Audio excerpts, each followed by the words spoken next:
Украинадан качууга мажбур болгон кыргызстандыктар 18 мартта Бишкекке келет. Эми кыргызстандыктар Улуу Британияда мезгилдик жумуштарда иштей алышат. Министр Бешеналиевдин жүрүм-туруму жана базардагы баанын кымбатташы боюнча маселе парламентте көтөрүлдү. Өзбекстан Донецк менен Луганскты өзүнчө республика катары тааныбайт. Джо Байден Путинди аскердик кылмышкер деп атады. Путин кандай жооп берди? Арыбаңыз көрөрман. Күндүн маанилүү кабарлары менен кайрадан мен Фатима Аданова. Каналга катталып, видеолорду калтырбай көрүңүз. Депутат Дастан Бекешев министр Алымкадыр Бейшеналиевдин жүрүм-турумун чектен чыккандык катары баалап, президенттин буга баа беришин талап кылды. Если в семье кто-то ведет себя неправильно из родителей, дети обычно копируют это поведение. Дети смотрят на родителей и их воспринимают как пример. В обществе то же самое. Граждане смотрят, что делает власть. И если во власти допустимо кому-то ездить по встречке, кому-то оскорблять достойного и уважаемого врача, то, соответственно, и граждане себя так будут вести. Я считаю, вот последнее то, что министр здравоохранения публично ведет себя неподобающе, на это должен отреагировать сам президент. Буга чейин Бейшеналиев окумуштуу хирург Эрнест Акрамовго тил тийгизген. Акрамов Кыргыз Республикасынын баатыры, хирург, медицина илимдеринин доктору, профессор, эл аралык бир катар сыйлыктарды алган. 1989 жылдан 92 жылдарга чейин СССРдин эл депутаты болгон. 2000 жылы Жогорку кеңештин депутаты болуп шайланып, бирок мандатынан баш тарткан. 2002 жылдардан тартып Саламаттык сактоо министрлигинин реконструкциялоо калыбына келтирүү хирургиясы илимий борборунун директору болуп эмгектенген.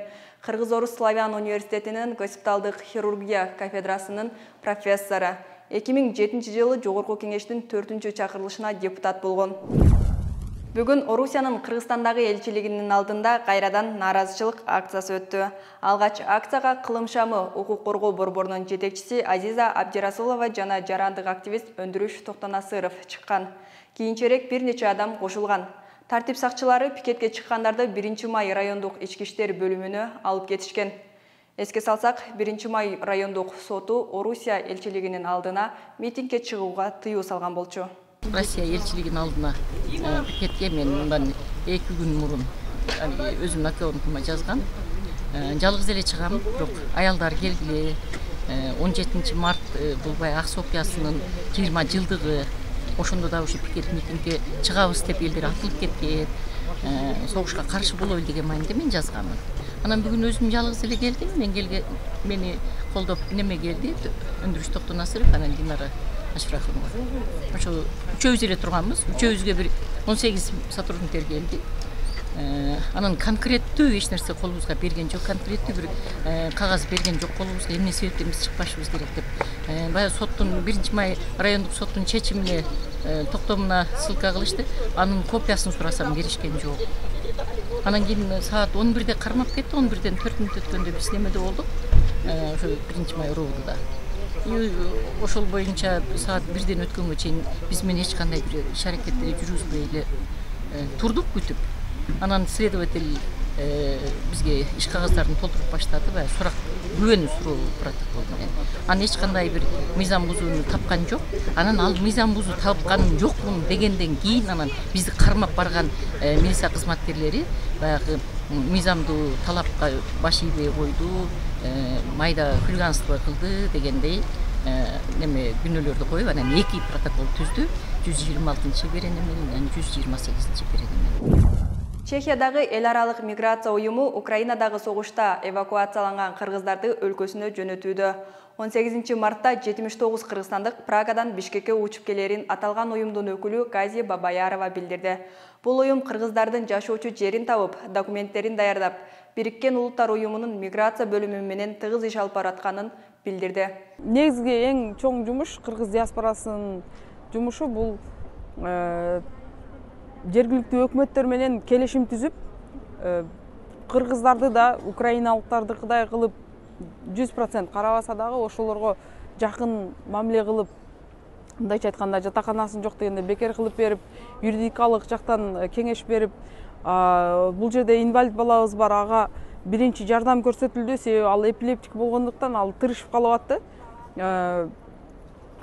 Тилекке каршы аларда страховкасы жок болгондуктан кабыл албай, ушу кыргыз диаспоралары Кутнахора шаарында ага биринчи дары-дармек жана жардам бергенге, бекер жардам алып бергенге ушинтип сүйлөштүк.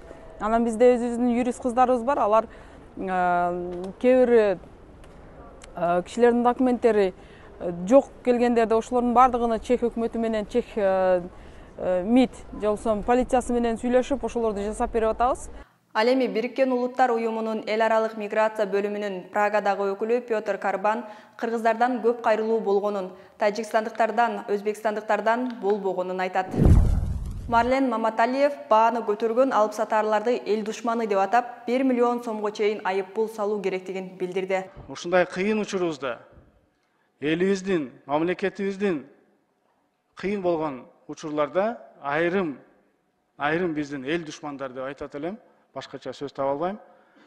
Алар өздөрүнүн негизсиз бааларды көтөрүп, керек болсо складтарынан товарларды чыгарбай, кымбаттаганда дагы да сатам деп, айрым категориядагы элдерибиз айрыкча акчалуулар барып сатып алып, өз мөөнөтүн күтүп, мына ушундай эл душмандарын биз КТРден болобу, социалдык тармактардан болобу, айтор 24 саат элге көрсөтүп, аларга сөзсүз түрдө биздин ички органдар аркылуу чаралар көрүлүш керек деп эсептейм.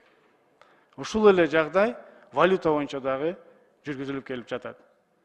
Мына бул боюнча депутаттар мыйзам жазып коомдук кууга жибердик. Бул боюнча болгону 17 000 сом эле штраф экен. Биз ушуну 1 миллион сомго көтөрүү боюнча маселесин көтөрүп атабыз. Бул маселе парламентте мурдаракта козголуп, андай эл өкүлү Нуржигит Кадырбеков товарлардын баасын негизсиз көтөргөн ишкерлерге кылмыш беренесин киргизүү зарыл экенин айткан. Союздун учурунда бир кылмыш жаза кодексинде бир статья бар болчу да, кызыл кулактык деген, спекуляция дегенчи. Эми азыркы бул заманда ал актуалдуу эмес, бирок ушул күндөр актуалдуу болуп атат. Эмне себептен дегенде айрым азык-түлүктөрдүн баасы кескин көтөрүлдү. Анткени ажиотаж бул өлкө сатпай калыптыр, бул өлкө экспортко тыюу салып коюптур деп эле, анан кийин сатып алгандар көбөйдү да. Жана келемишке окшопчу, кумурска окшоп ашыкча эле сатып алып, анан кымбаттаганда сатабыз деген ниет менен. Мына ушунун айынан бир топ товарлар дефицит болот. Өзгөчө бир дүкөндөргө экинчи дүкөндөр кардалып атыптыр азыр. Бизнесмендер керегинен ашыкча топтоп алып, ушу баанын көтөрүлүшүн күтүп атышат да. Ушуга тиешелүү структуралар кам көрсүн, чара көрсүн, болбосо элибиз ызы-чуудан бир тойлы кыйналып атат азыр. Кыргызстандыктар Улуу Британияда мезгилдик жумуштарда иштей алышат. Тийиштүү документке жарандарды чет өлкөдө ишке орноштуруу борбору менен Agri HR компаниясы кол койду. Программага ылайык жарандар эмгек келишиминин мөөнөтү бүткөндөн кийин өлкөсүнө кайтып келүүгө милдеттүү. Миграция министрлиги программанын талаптары, эмгек акы жана башка шарттары боюнча учурда сүйлөшүүлөр жүрүп атканын билдирди. Кийинки жумада толук маалыматты migrant.kg сайтынан же болбосо info.migrant.kg Instagram баракчасына чыгарышарын айтышууда. Эгер бул программа сиз үчүн кызыктуу болсо, info.migrant.kg баракчасын акмалап туруңуз. Өзбекстан Донецк менен Луганскты өзүнчө республика катары тааныбайт. Бул тууралуу Өзбекстандын тышкы иштер министри Абдулазиз Камилов билдирди. Өзбекстан Украинанын көз карандысыздыгын, эгемендигин жана аймактык бүтүндүгүн тааныйт. Биз Луганск жана Донецк элдик республикаларын тааныган жокпуз, деди өзбек министри. Ошол эле учурда Өзбекстан эки өлкө менен тең кызматташаарын айтып, Украинага ушундай оор мезгилдерде гуманитардык жардам көрсөтүүнү улантаарын белгилеп, аскердик аракеттер жана зомбулукту тез арада токтотуш керек деп билдирди Камилов. 16 мартта АКШ президенти Джо Байден Владимир Путинди аскердик кылмышкер деп эсептей турганын айткан. Бул сөзгө Путин жооп берген жок. Ал эми Орусия президентинин басма сөз катчысы Дмитрий Песков буга жооп катары дүйнө жүзү боюнча 100 миңдеген адамдардын өмүрүн алган мамлекеттин башчысынын мындай риторикасы кабыл алынгыс жана кечирилгис деп билдирди. Эмне үчүн Путин өзү жооп бербейт деген суроого Песков Орус президенти акылдуу жана алысты көрө билген эл аралык ишмер деген жообун берди. Орусиянын спорт министринин орун басары Адес Байсултанов акыркы кырдаалга байланыштуу Орус жарандыгынан баш тарткан спортчуларга ийгилик каалап, кийин кайра кайтып келбегиле деди. 9 мартта орусиялык шахматчы Евгений Романов Норвегиянын жарандыгын алууну чечкен. Ал жарандыкты алмаштырууда Украинадагы окуя менен эч кандай тиешеси жок экенин айткан. 4 мартта велосипедчи Павел Сиваков орус жарандыгын Францияныкына алмаштырганын белгилүү болгон.